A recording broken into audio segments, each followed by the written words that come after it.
ഈ മഴയും കാറ്റുമൊക്കെ കാരണം സ്കൂളുകൾക്ക് പഠിത്തമില്ല എന്ന് പറയുമ്പോൾ കുട്ടികൾക്ക് ഓണത്തിന്റെ ലീവ് കിട്ടിയതുപോലെ വല്ലാത്ത ഒരു സന്തോഷമാണ്.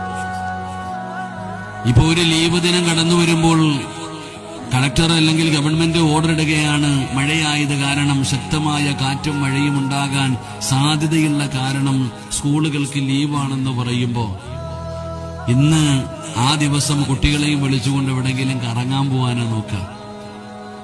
സ്കൂളുകൾക്ക് പോലും പഠിത്തമില്ലാത്തതിന്റെ കാരണം മഴയും കാറ്റും മരവൊടിഞ്ഞു വീഴലും പല പ്രയാസങ്ങൾ ഉണ്ടാകുന്നത് കാരണം കുട്ടികൾ വീട്ടിലിരിക്കട്ടെ എന്ന് കരുതിയിട്ട് ലീവ് കൊടുക്കുമ്പോൾ ആ ഒരു ദിവസം എന്റെ പ്രിയപ്പെട്ട സഹോദരങ്ങളെ, നമ്മൾ വല്ല കടപ്പുറത്തോ അല്ലെങ്കിൽ വെള്ളച്ചാട്ടത്തിലോ അല്ലെങ്കിൽ എവിടെയെങ്കിലും വയലിൽ മീൻ പിടിക്കാനോ കുളിക്കാനോ നനച്ചിക്ക് അപകടങ്ങളെ വലിച്ചു വരുത്തുന്ന സാഹചര്യമാണ് ഇന്ന് കടന്നുകൊണ്ടിരിക്കുന്നത്. കുട്ടികൾ മീൻ പിടിക്കാൻ പോവാ ഈ വെള്ളപ്പൊക്കം നടക്കുന്ന സമയത്ത്.